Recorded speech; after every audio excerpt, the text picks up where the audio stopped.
জ্ঞানার্জনের একটা মূলনীতি তোমাদের সাথে আজকের এই প্রোগ্রামে শেয়ার করে আমি আমার সংক্ষিপ্ত আলোচনা শেষ করব। ইসলামিক জ্ঞান হোক কিংবা কনভেনশনাল জ্ঞান হোক, জ্ঞানার্জনের জন্য তিনটা বিষয় অপরিহার্য, এটা আমাদের খেয়াল রাখতে হবে। এক নাম্বার হচ্ছে বিনয়, দুই নাম্বার হচ্ছে সফর, তিন নাম্বার হচ্ছে সবর। এবার আমি জিজ্ঞেস করি, তোমাদের মুখ থেকে আমি শুনতে চাই, বলো জ্ঞানার্জনের জন্য অপরিহার্য বিষয় কয়টা? এক নম্বরে বিনয়, দুই নম্বরে সফর, তিন নম্বরে সবর। এই তিনটাই লাগবে। বিনয়ী হইতে হবে, ডাউন টু আর্থ হইতে হবে। বিনয়ী না হলে, মুতাওয়াদি না হলে আল্লাহ তাআলা এলেমের নূর দিয়ে ওই ব্যক্তিকে ধন্য করেন না। বিনয়ী হইতে হবে। বলা যাবে না যে আমি সব শিখে ফেলছি, আমি সব জানি, আসলে কিছুই জানি না, আসলে কিছুই জানি না। অনেক পড়াশোনা করার একটা বড় সুবিধা হচ্ছে আমি যে কিছুই জানি না এটা জানা যায়। যারা অনেক পড়াশোনা করে, গভীর জ্ঞান অর্জন করে, অনেক পড়াশোনা করার একটা বড় ফায়দা হচ্ছে যে এটা জানা যায় সব শেষে যে আমি কিছুই জানি না। আবুন নওয়াস একটা চমৎকার কবিতা লিখেছেন। উনি বলেছেন, ফাকুল লিমান ইয়াদঈ ফিল ইলমি ফালসাফাতান হাফিজতা শাইআন ওয়া গাবাত আনকা আশিয়াউ। যে বলে যে আমি সব জানি, তুমি তার বৃদ্ধাঙ্গুলি দেখিয়ে বলা তুমি কিছুই জানো না, তুমি অল্প কিছু জেনেছো। মহাবিশ্বের অনেক রহস্য তোমার কাছে এখন অধরা, এখনো অধরা, অজানা। ওয়া ফাওকা কুল্লি যী ইলমিন আলিম। জ্ঞানীর উপরও জ্ঞানী আছে, জাননেওয়ালার উপরও জাননেওয়ালা আছে। তাহলে বিনয় যেন আমাদের পোশাক হয়, আমরা যেন বিনয়ী হই। আমরা যার কাছ থেকে নলেজ নিব, ইলম নিব, তার কাছে বিনয়ী হইতে হবে। যেই পাত্রে পানি ঢালবো এটা থাকবে নিচে, আর যেই গ্লাস থেকে ঢালা হবে ওইটা থাকে উপরে। মুসা আলাইহিস সালাম একবার বনি ইসরাইলের মাঝে আলোচনা করছিলেন। হঠাৎ এক লোক বলে যে, ইয়া নবী আল্লাহ, মান আ'লামু ফিল আরদ, বর্তমান পৃথিবীতে সবচেয়ে বড় জ্ঞানী কে? তো মুসা আলাইহিস সালাম বলে ফেললেন, আনা, আমি সবচেয়ে বড় জ্ঞানী। এটা ভুল বলেন নাই, কারণ যাকে আল্লাহ তাআলা ওহির জ্ঞানে ধন্য করেন তিনিই তো সবচেয়ে বড় জ্ঞানী। তো আল্লাহ তাআলা এই রেসপন্সটা, এই আনসারটা পছন্দ করেন না। আল্লাহ তাআলা চাচ্ছিলেন মুসা আলাইহিস সালাম যদি বলতো যে আল্লাহই ভালো জানে বা আল্লাহু আ'লাম, আল্লাহই সবচেয়ে জ্ঞানী, এটা আল্লাহ পছন্দ করতেন। তো উনি যখন বলে ফেলছেন আমি, আল্লাহ বলে, না মুসা, তুমি যে বলে ফেললে আমি সবচেয়ে বড় জ্ঞানী, তুমি তো সবচেয়ে বড় জ্ঞানী নও, তোমার চেয়ে বড় জ্ঞানী আছে। শুনে তো মুসা আলাইহিস সালাম অবাক, কি আমার চেয়ে বড় জ্ঞানী কোথায়? আল্লাহ বলেন, ইযহাব ইলা মাজমাইল বাহরাইন, দুই সাগরের মিলনস্থলে যাও, ওখানে আমার এক বান্দা আছে ইসমুহু খাদির। খদির, যারে আমরা বাংলায় খিজির বলি আর কি, এই খিজির তোমার চেয়েও জ্ঞানী। আল্লাহু আকবার। আপনারা সূরা কাহাফের তাফসীর পড়লে জানতে পারবেন। গেলেন, নৌকার মধ্যে বসা, হঠাৎ একটা চড়ুই পাখি এসে সাগরের পানি খাচ্ছে। অনেক, to make the long story short, বড় স্টোরিকে আমি ছোট করে বলছি। দুইজন নৌকায় বসা, একটা চড়ুই পাখি এসে সাগরের পানি খায়। তো খিজির আলাইহিস সালাম বললেন, মুসা, চড়ুই পাখিটা দেখতে পাচ্ছ? মুসা আলাইহিস সালাম বললেন, হ্যাঁ দেখতে পাচ্ছি। চড়ুই পাখি যে পানি খেলো এইমাত্র, এটা দেখেছো? হ্যাঁ দেখেছি।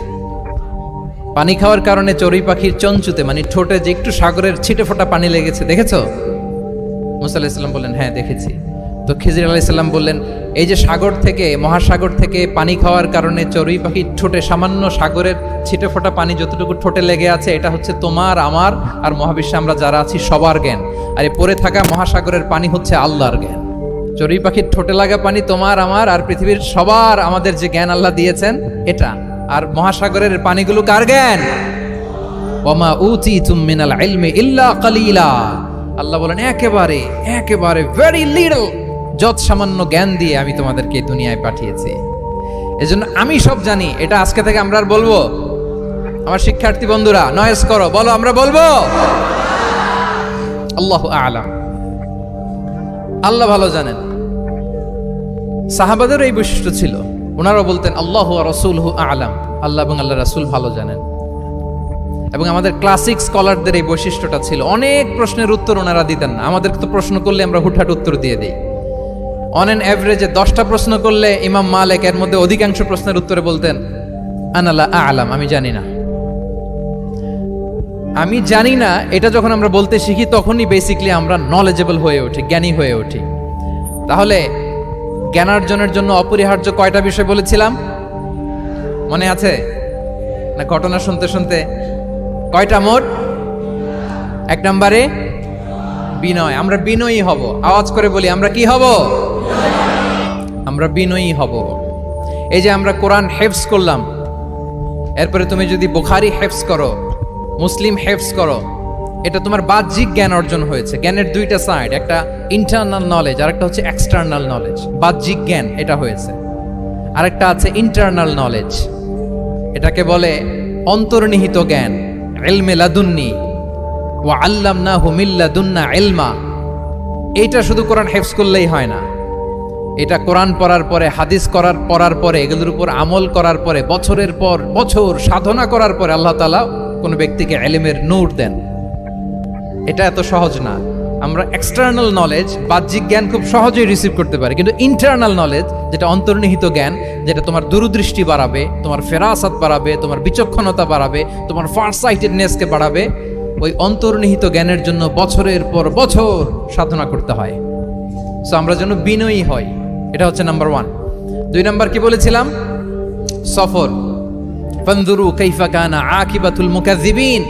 আল্লাহ বলে সফর করো, সিরু ফিল আরদ, ট্রাভেল করো। ট্রাভেল করলে তোমার চোখ খুলে যাবে। তুমি যদি পেট্রাতে যাও, জর্ডানের পেট্রায়, তোমার চোখ খুলে যাবে। তুমি যদি ফেরাউনের লাশ দেখে আসো, তুমি অবাক হয়ে যাবে। তুমি যদি জর্ডানের ডেড সি ঘুরে আসো, তুমি অবাক হয়ে যাবে। হাজারটা বই পড়ে তুমি ওই জ্ঞান অর্জন করতে পারবে না, যেই জ্ঞান তুমি ট্রাভেলিং করে অর্জন করতে পারবে। তাহলে ভ্রমণ করতে হবে। আর 3 নম্বরে কি বলেছিলাম? সবর, মানে হার্ড ওয়ার্কিং হইতে হবে। পরিশ্রমের কোনো বিকল্প নাই। There is no alternative to be hard working. কোনো বিকল্প নেই, হার্ড ওয়ার্ক তোমাকে করতেই হবে, এটাই সবর। এই 3টা প্রশিক্ষণই আল্লাহ তাআলা মুসা আলাইহিস সালামকে দিয়েছিলেন। লম্বা ঘটনা, তিনি খিজির আলাইহিস সালামের সাথে সফরও করেছেন, ওনার কাছে যে বিনয়ী হয়েছেন, তারপরে বারবার উনি ধৈর্যহারা হয়ে যাচ্ছিলেন, আল্লাহ ধৈর্যেরও পরীক্ষা নিয়েছেন। তাহলে বিনয়, সফর এবং সবর, এই 3টা জিনিস জ্ঞান অর্জনের জন্য অপরিহার্য। এই ফিচারগুলো দিয়ে, এই ক্যারেক্টারিস্টিক্সগুলো দিয়ে যেন আল্লাহ তাআলা আমাদেরকে ধন্য করে। আমরা সবাই পড়ি আমিন। আমরা আল্লাহর কোরআনকে যেভাবে হৃদয়ে ধারণ করতে পেরেছি, আমরা যেন কোরআনের তাদাব্বুরের মধ্য দিয়ে, কোরআনের রিফ্লেকশনগুলোর সাথে নিজেদের অ্যাটাচমেন্ট বাড়ানোর মধ্য দিয়ে আলোকিত মানুষ হতে পারি। আল্লাহ তাআলা আমাদেরকে তৌফিক দান করুক। আমি আবারও তানজিমুল উম্মাহ ফাউন্ডেশনকে অন্তরের অন্তঃস্থল থেকে শুভেচ্ছা জানিয়ে, এবং তোমাদের যে এই চমৎকার সাফল্য, এই সাফল্যর ধারাবাহিকতা কামনা করে তোমাদের জন্য প্রাণ ঢালা অফুরান দোয়া এবং ভালোবাসা রেখে আমার সংক্ষিপ্ত আলোচনা এখানেই শেষ করছি। আল্লাহ তাআলা আমাদের সবাইকে কথাগুলো বোঝা আর আমল করার তৌফিক দান করুক। হাদা মা ইনদি ওয়াল ইলমু ইনদাল্লাহি আলাইহি তাওয়াক্কালতু ওয়া ইলাইহি উনীব। আসসালামু আলাইকুম ওয়া রাহমাতুল্লাহি ওয়া বারাকাতুহু।